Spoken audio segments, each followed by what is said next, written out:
ثانیہ میرے پاس اتنے ہی پیسے تھے، ایڈوانس اور رینٹ دے کر بس بیڈ روم ہی سیٹ کر پایا ہوں۔ فلیٹ رینٹ پر ہے، ایک اور صدمہ۔ 2-3 سال کی جاب میں نے اتنا تو نہیں جوڑ لیا کہ گھر خرید سکتا۔ وہ چڑ گیا۔ اتنا تو ہونا چاہیے تھا کہ گھر کا سامان خرید لیتے۔ مجھے کیا پتا تھا اس طرح الگ ہونا پڑے گا۔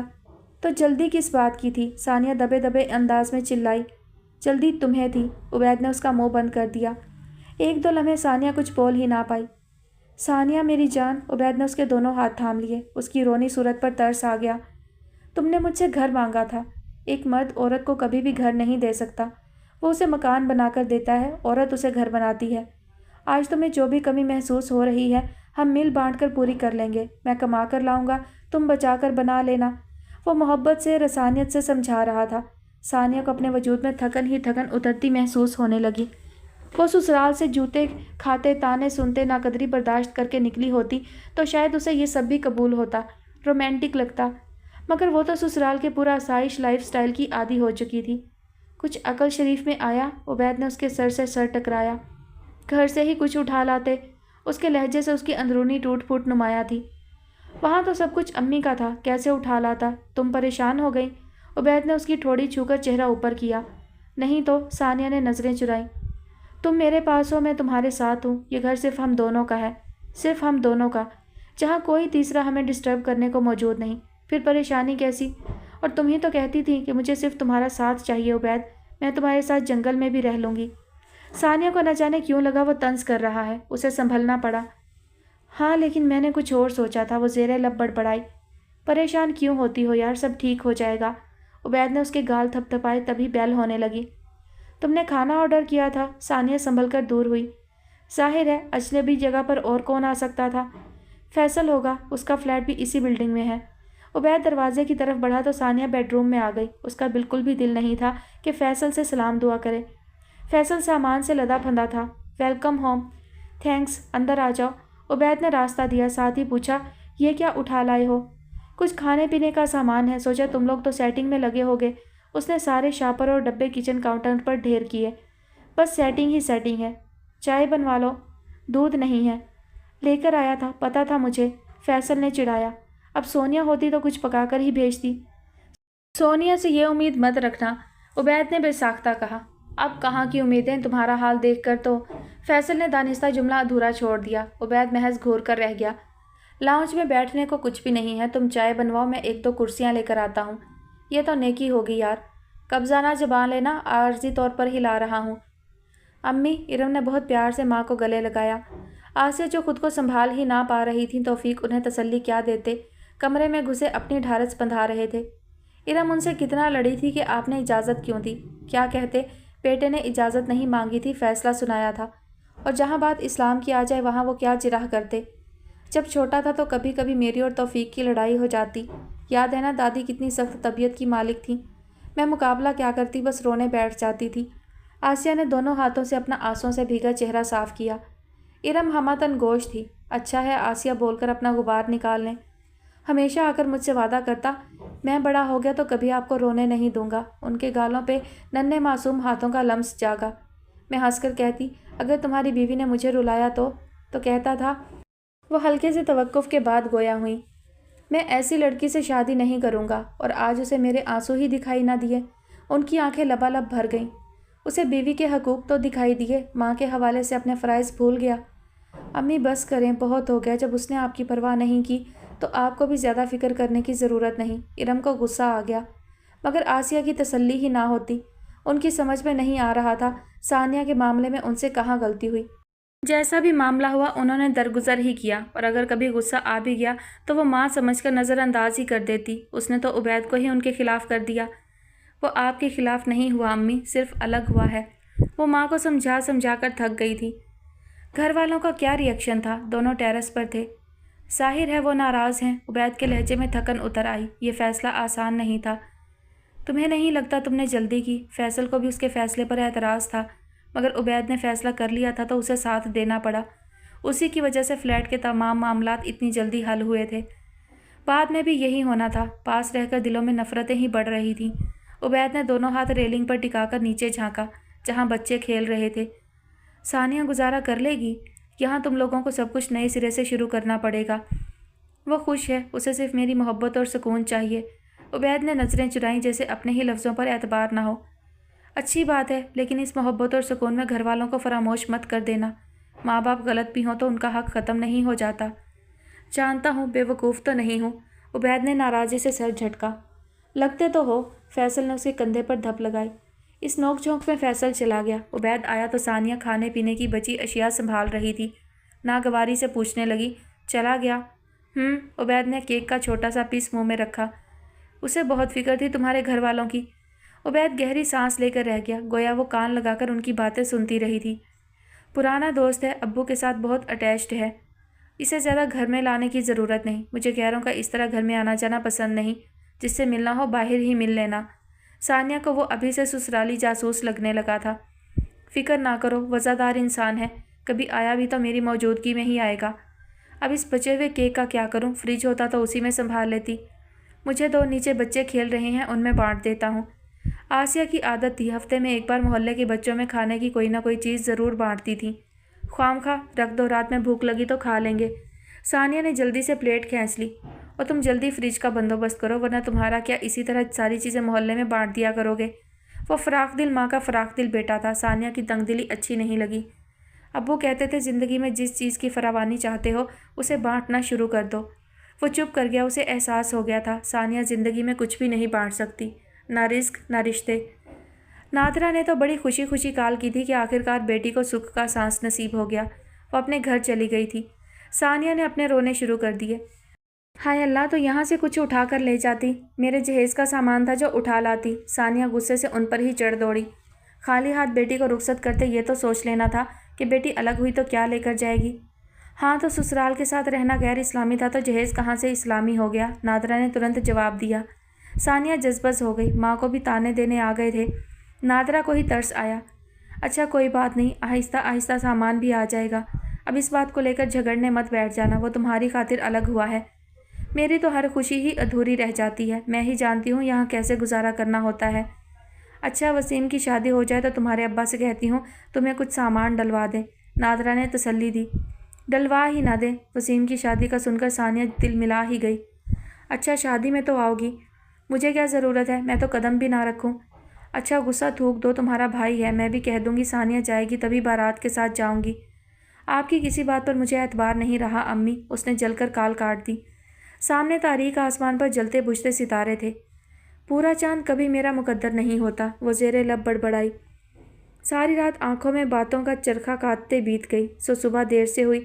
اس نے پہلو میں سوئی ماں کو دیکھا تو ہاجرہ کا خیال آیا۔ نہ جانے مسرت نے انہیں بیڈ ٹی دی بھی ہوگی یا نہیں۔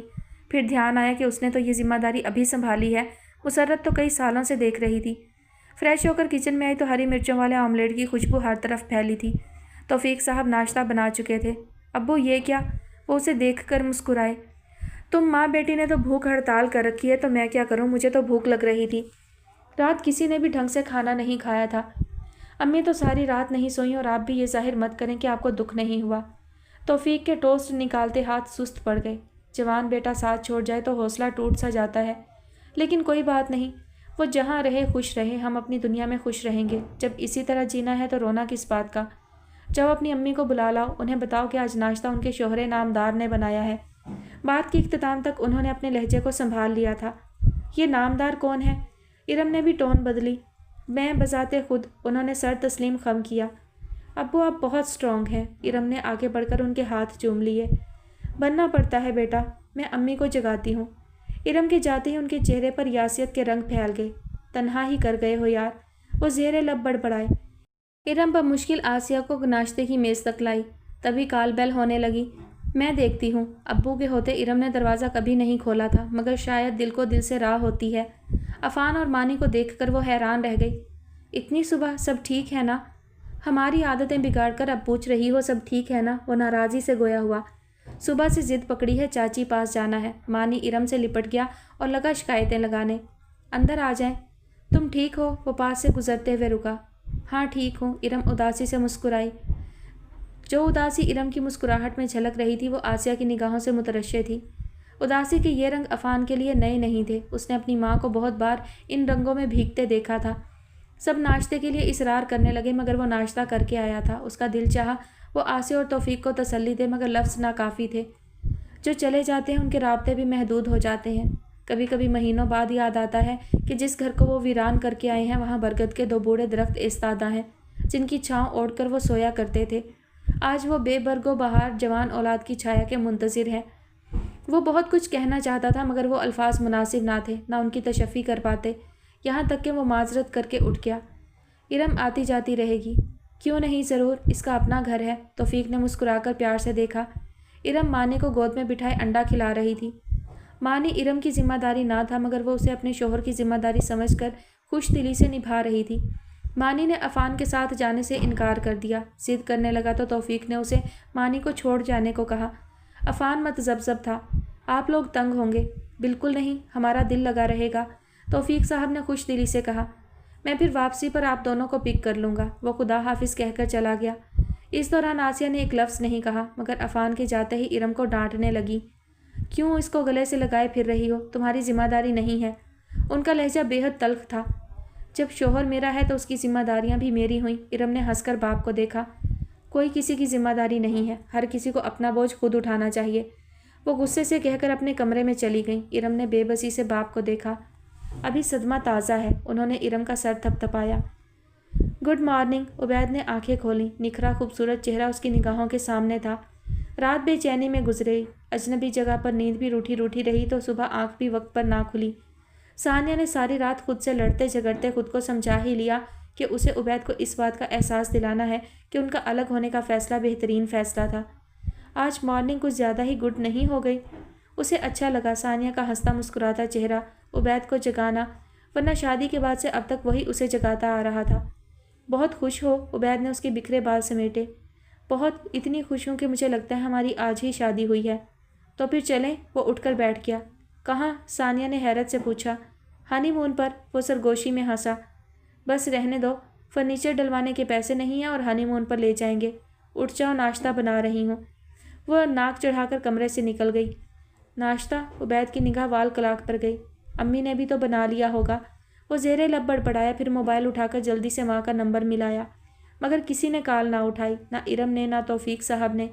اس کے چہرے پر تفکرات کا جال بچھ گیا۔ کیا سب لوگ مجھ سے اتنا ناراض ہو گئے ہیں؟ دادی نے سنتے ہی کلیجہ تھام لیا۔ ثانیہ عبید کو لے کر الگ ہو گئی، اور بتانے والی کون؟ آصفہ۔ گھر میں کسی نے بھنک نہ پڑنے دی۔ انہوں نے نادرہ کے لتے لیے۔ آسیہ کے دکھ میں کلیجہ پھٹ رہا تھا۔ ساری ہمدردیاں ان کے ساتھ تھیں۔ کوئی اور وقت ہوتا تو آسیہ کو بلا کر دل ہلکا کر لیتی، مگر ارم والے قصے کے بعد تو یہ بھی ممکن نہ تھا۔ اچھا ہے نا، سسرال والوں نے تنگ کر رکھا تھا، جان چھوٹی، شوہر خود ہی لے کر الگ ہو گیا۔ نادرہ ان کے واویلے پر زچ ہو گئی۔ وسیم خاموش بیٹھا تھا، اسے بھی اچھا نہیں لگا تھا۔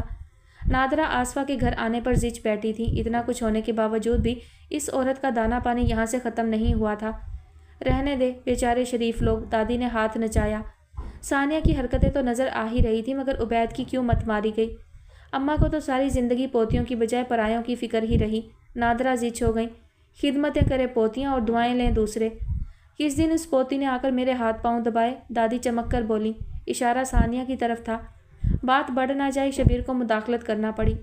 اماں جانے بھی دیں، عبید نے کچھ دیکھا ہوگا تبھی الگ ہوا ہے۔ جب میاں بیوی خوش تو ہم بھی خوش۔ کل کو وسیم بیوی کو لے کر الگ ہو جائے تب بھی خوشی ہوگی۔ آصفہ کی زبان پھسلی۔ اللہ نہ کرے، وسیم کیا باولا ہوا ہے؟ نادرہ تڑپ اٹھی۔ آصفہ کو ہنسی آ گئی۔ کلیجے پہ ہاتھ پڑا نا، دادی نے جتایا۔ میں یہاں اپنی شادی کی بات کر رہا ہوں، آپ لوگ کیا باتیں لے کر بیٹھ گئے ہیں؟ وسیم نے چڑھ کر مداخلت کی۔ ہاں تو اور کیا، نکالو پیسے، تمہاری بری بناتے ہیں۔ آصفہ نے فوراً ہی موضوع بدل دیا۔ یہ کی نا آپا نے بات، شبیر خوش ہو کر بولے۔ نادرہ کو فکر لاحق ہوئی۔ بے وقوف لڑکا، کہیں سچ میں پھوپھی کے ہاتھ پر پیسے نہ رکھتے۔ آپ لوگ اپنے کپڑے بنوا لیں، میں پیسے دے دوں گا، وسیم نے آہستہ سے کہا۔ یہ ہوئی نا بات، بری کی تیاری تو اسی طرح شروع ہوتی ہے، پہلے بہنوں بیٹیوں کے کپڑے بناتے ہیں، پھر بری کی بسم اللہ ہوتی ہے، کیوں بھیا؟ آصفہ نے خوش ہو کر بھائی سے تائید چاہی۔ دادی نے جھٹ اسبات میں گردن ہلائی۔ ہاں ہاں کیوں نہیں، شبیر نے خوش دلی سے گردن ہلائی۔ بری کی شاپنگ میں اور نتاشا مل کے کر لیں گے۔ وسیم کے کہنے پر جس کا منہ جس زاویے پر تھا وہیں کھلا رہ گیا۔ بلکہ 2 دن کی چھٹی لے کر اسی لیے آیا تھا کہ نتاشا کے ساتھ شاپنگ مکمل کر لوں۔ اس نے جیب میں بجتا موبائل نکال کر دیکھا اور فوراً کھڑا ہو گیا۔ اس کی کال بھی آ گئی ہے۔ سب کو نظر انداز کرتا وہ گدھے کے سر سے سینگ کی طرح غائب ہو گیا۔ ہنس ہنس کر آصفہ کا برا حال ہو گیا۔